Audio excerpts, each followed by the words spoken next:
Okay, let us resume our hearing because we have to suspend by 2 p.m.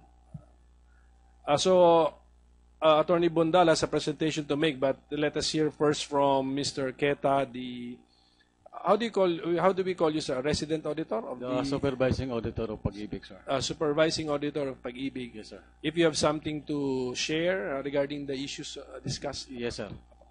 Good afternoon po. My statement is about the actions taken by COA in relation to the Globe Asiatic issue.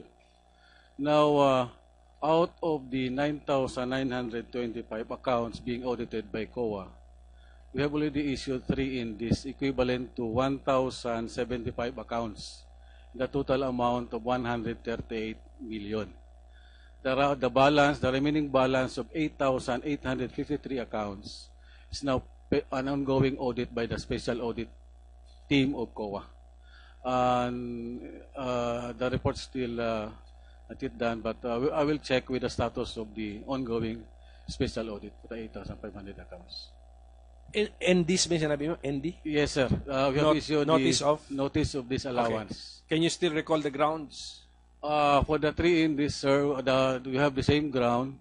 The ground was that the disbursement vouchers were not duly approved and not certified by proper officers. That's the ground for the ND.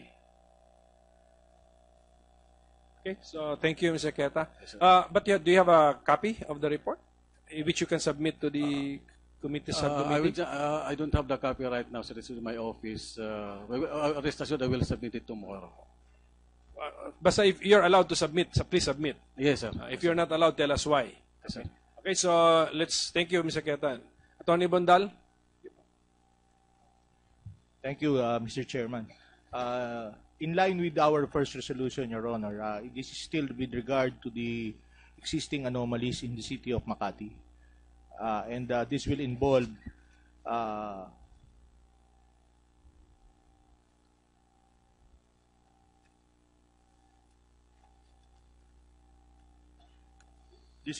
Your Honors. Me, Attorney Bondal. Yes.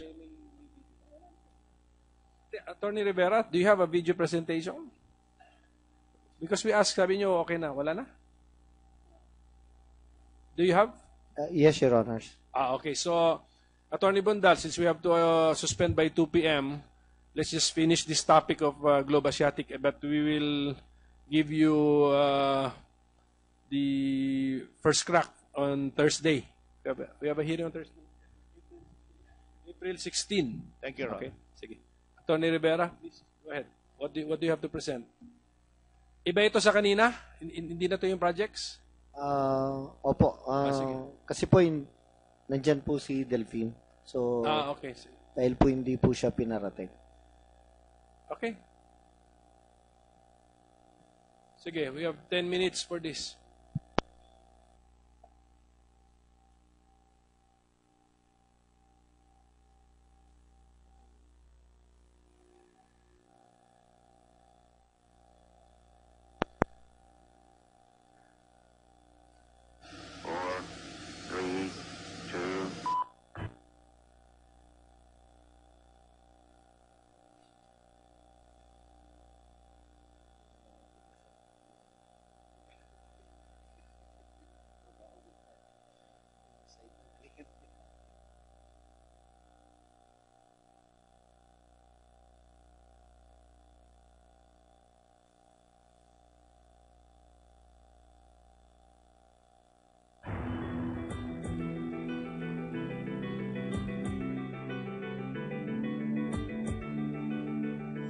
₱6.6 billion. Ganito raw kalaki ang nawawalang pera ng gobyerno dahil sa isang scam na kagagawan ng Globe Asiatic Realty Holdings. Hindi po ito totoo. Walang ₱6.6 billion na nawawala at lalong walang scam na naganap. Pero paano nga ba nagsimula ang lahat? Nagsimula ang lahat nang mangarap si Mr. Delphine Lee, presidente ng Globe Asiatic. Bakit hindi magtayo ng mga subdivision na kakayanin ng ordinaryong mamamayan, pero hitik sa mga amenidad at pasilidad na makikita lamang sa mga mararangyang subdivision? Saan ka makakakita ng isang low-cost housing unit na may mga sumusunod?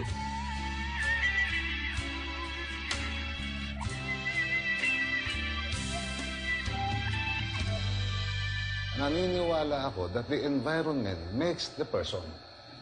So kako, kung pwede kong gawin yung township, pwedeng gawin yan sa mga pangmayaman, why not do it to the lower income group? Dito nag-umpisa yung aking vision. Upang matupad ang mga pangarap ng mga ordinaryong mamamayan na mapabilang sa isang ganito kagandang komunidad, nagpundar ng kanyang sariling pera na halos 3 bilyong piso si Mr. Delphin Lee upang maitayo ang Severa Homes Bacolor at Severa Homes Mabalacat. When we put up a project, sarili namin pondo ang pinupuhunan namin. Hindi kami umuutang sa Pag-ibig for development. Tumataya ako. I would invest easily 1 billion in the project. Ang project value would be easily 5 to 6 billion. I would be willing to put up 1 billion of my own funds. Kasi naniniwala ako, kayang-kaya ko ibenta. Upang makasiguro ang developer na mayroong nakalaang pondo na maibabayad ang Pag-ibig kung sakaling kumuha ang mga miyembro nito, lumagda sa isang Memorandum of Agreement ang Globe Asiatic at Pag-ibig Fund. Hindi po ito tulong, kickback o pondong agarang iniabot sa Globe Asiatic. Bagkus ay isang paniguro lamang na sila ay may pambayad. Ang alegasyon, may special treatment umano ang Globe Asiatic mula sa Pag-ibig. Ang kasagutan, Globe Asiatic lamang ang sumugal na magtayo ng isang buong komunidad o township project upang makakuha ng bahay maging ang mga tinatawag na Other Working Groups o OWG, tulad ng mga OFW, tindera sa palengke, tricycle driver, at maging ang mga doktor at abogado na walang mga formal na employer. Special project po ito at hindi special treatment. Dito, you must be willing to invest. You must be daring enough. And you must think of your buyer. Ano bang kailangan nila? I think it's a landmark activity. It's an establishment, or at least it's a development that I have yet to witness in the Philippines. I've been with the Pag-ibig Fund over the past 6 years, but I've never seen anything as extensive as this. I think it bespeaks of the commitment of the developer to carry out an undertaking in this particular area where, a lot of people would not have come here. And a testament of their commitment is to build over more than 50 hectares of property. I mean, aside from the fact that they provide these buildings for the local government unit, even building a church, I only hope that, other developers would emulate and copy the same things that Severa and Globe Asiatic is doing. Gusto ko matikman nila yung buhay Ayala Alabang. Hindi Ayala Gilates. Pang high-end, pero presyong pangasa. Upang makapagtayo ng eskwelahan,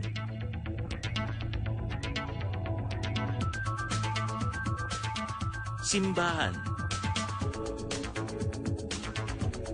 munisipyo, eco park,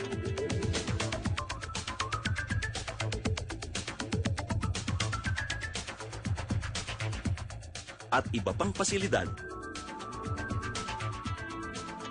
Kailangan ng developer ng malaking volume ng buyer upang mabawi ang kanyang gastusin sa township.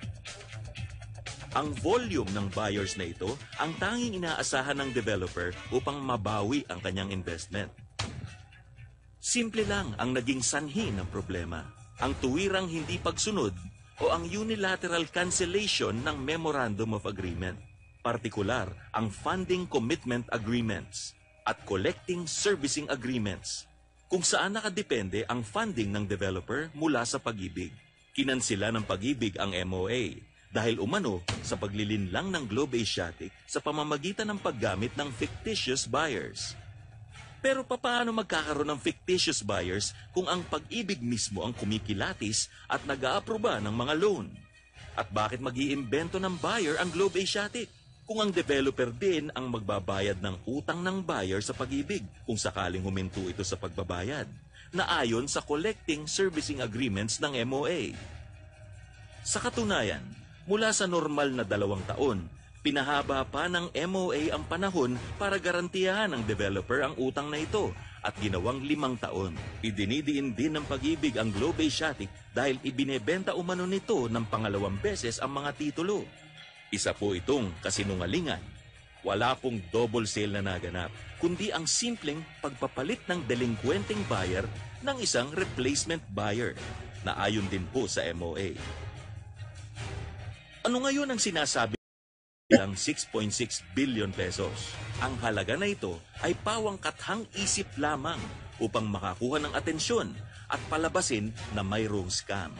Ayon sa Pag-ibig noong April 8 Senate hearing, lampas 5,000 daw ang delinquent buyers ng Globe Asiatic.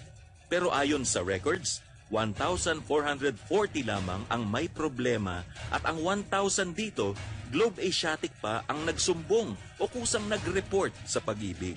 Sa kabuuang bilang, 28 lamang ang formal na nagsampa ng reklamo. Kaya kung walang nawalang 6.6 billion pesos, walang syndicated estafa. Pero bakit nakakulong ngayon si Mr. Delfin Lee? Kung walang kasalanan ang Globe Asiatic, sino ang may tunay na kagagawan ng kaguluhan?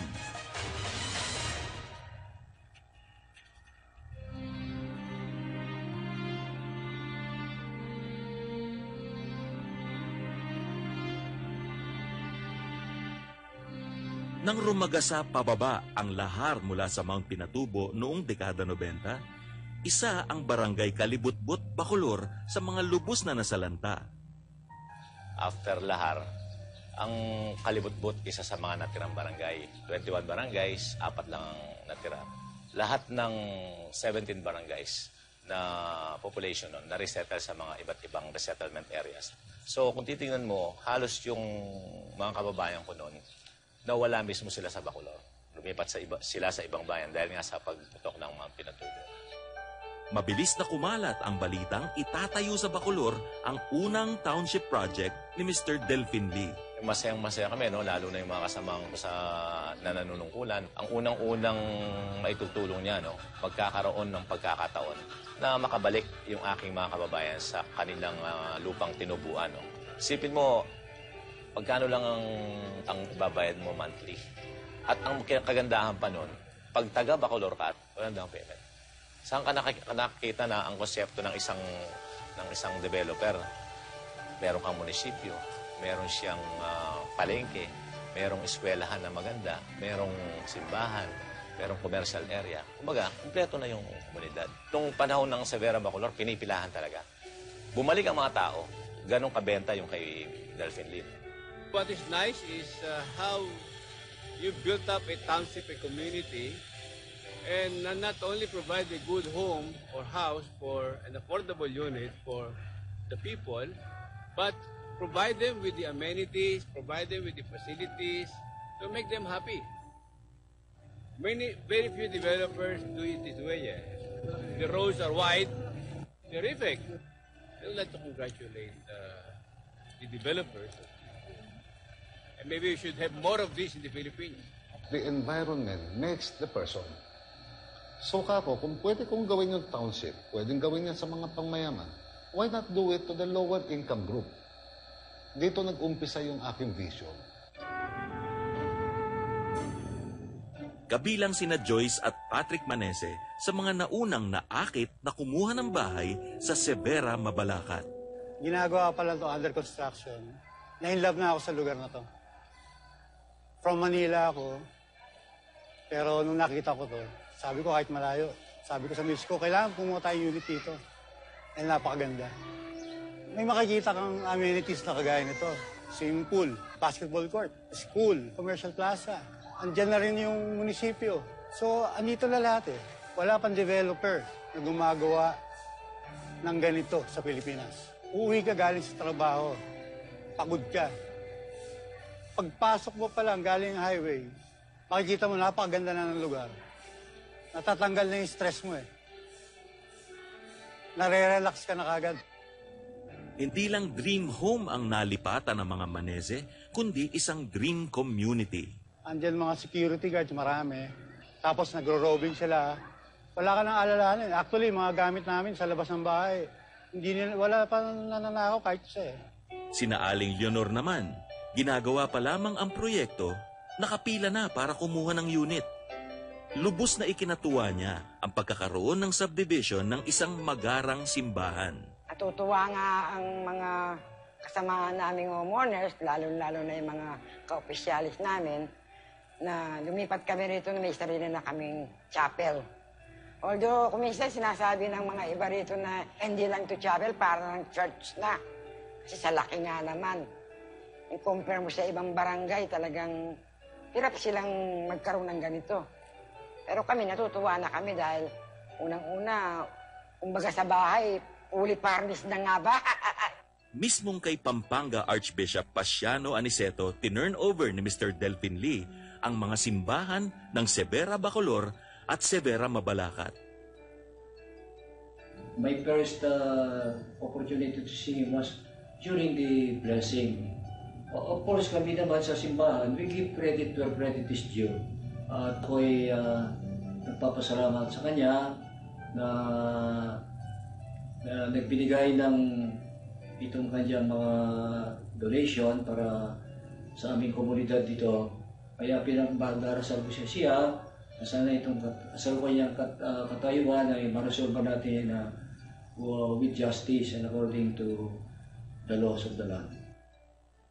Pero ang lubos na pinagtuunan ng pansin ni Mr. Delphin Lee ang pagpapatayo ng mga paaralan sa loob ng kanyang mga subdivision. In every projects na gagawin ko, magkaroon ako ng free education from kinder to high school. Ito yung concept na kung ang magulang ay nag-i-interest na magkaroon ng makapag-aaral yung anak nila sa private school, dito may provide namin sa kanila libre. Walking distance lang sa bahay, yung matitipid nila sa tuition fee, yun na rin mismo ang kanilang pambayad ng kanilang hulog. With 5,000 plus a month, para kanilang nag-apartment eh.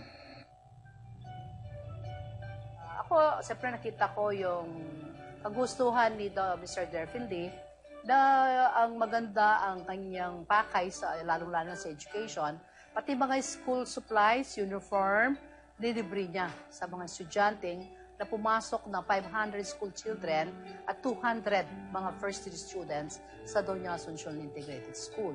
At pangarap niya, ang magiging first valedictorian ng school, magkaroon siya ng 4-year full scholar, kahit na anong kunin ng bata, papag-aralin niya. I didn't conceptualize it, but I had the vision of putting all our services in one area.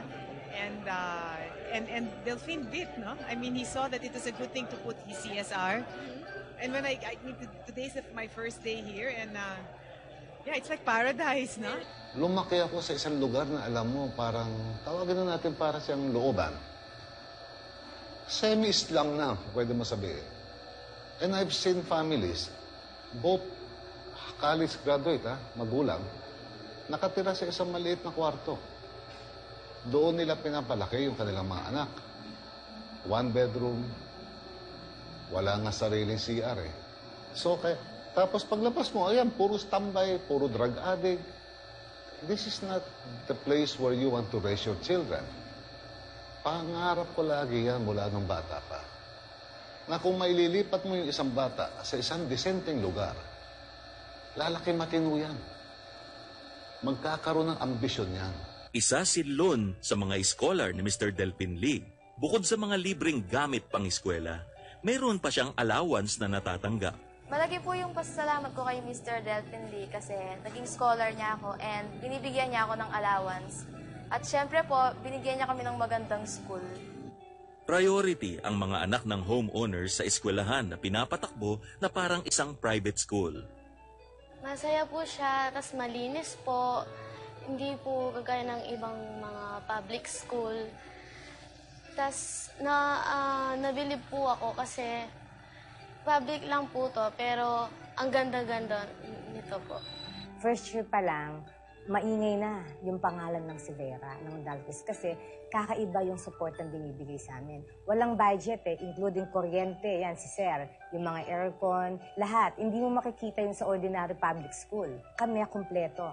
Including teachers, binigyan ni Sir DL ng laptop. Personal yon. 2 municipal building din ang ipinatayo ng Globe Asiatic. Ang nasa Severa, Bacolor, ginamit noon na Municipal Satellite Office. Ito naman ang Delphine S. Lee Building na nagsisilbi ngayong City Hall sa Mabalacat. Nung nag-donate si Mr. Delphine Lee dito sa Mabalacat ng City Hall, malaking tulong kasi nagkaroon ngayong one-stop na body yung office namin. Yung iba kasi dati, nasa daw yung ibang office. Pero nung nagkaroon kami nito, kompleto, nandito na lahat. Malaki yung building. Siyempre, accommodate lahat ng mga offices. This City Hall was given to Mabalacat City. As a matter of fact, we were the ones, I think the mayor said, you put your name there so that they know that it has been donated by Delphine Lee. And it was not given as money, and then constructed by the government, just to make sure that the people know that it was donated and the city government accepted it as it is. Samantala, patuloy ang suporta ng mga residente kay Mr. Delphine Lee. Bago niyo pong husgahan si Delphine Lee, pag-aralan po natin ng mabuti. Ano ba talaga ang punot dulo? Ano ba talaga yung MOA? Ano na ba talaga yung mga desisyon ng korte, ng mga korte natin, na na-TRO ng Supreme Court? This was a brilliant project dahil kaya nga yung bentahan dito parang hotcake nung araw, no? Ang dami pong bumili dito na ubus kaagad to because the concept in itself was a brilliant concept. Pakita mo lang to kung gaano kaganda dati to. Bibili ka talaga. Diba? Makita mo na kung gaano ka-stricto dyan sa loob yung security. Bibili ka talaga kasi at saka yung standard ng education namin dito, the Bantay Bata Foundation or the Lopez Foundation, they were a part of the educational system that has been implemented here. Kaya maganda talaga ito nung araw. Gusto lang namin lumabas po yung katotohanan. Sa palagay namin, hindi dapat ginalaw yung MOA. The MOA should have been left alone because what was good enough for Noli de Castro should have been good enough for the next administration. Nakikiusap po kami, kami po ang tinamaan dito, kami po ang nabiktima dito. Sana naman po yung Korte Suprema natin, sana naman po bilisan na po nila yung pag-aaral dito para naman po magkaroon po ng linaw kung ano ba talaga ang mangyayari sa amin dito. July 13, 2009, nang lagdaan ng Pag-ibig at Globe Asiatic ang Memorandum of Agreement o MOA. Kabilang ang mga pinaka-importanting agreements nito. Isa sa funding commitment agreement, for every credit line o yung binibigay sa Globe Asiatic, 500 million lang yan. Kailangan maubos muna yung 500 million sa pagpuproseso ng mga... Okay, so anyway, you already testified about the some of the features of the agreement. So, thank you po. Sige, before we suspend, since you had the last word, maybe Attorney Berberabi, just in case you have any reaction.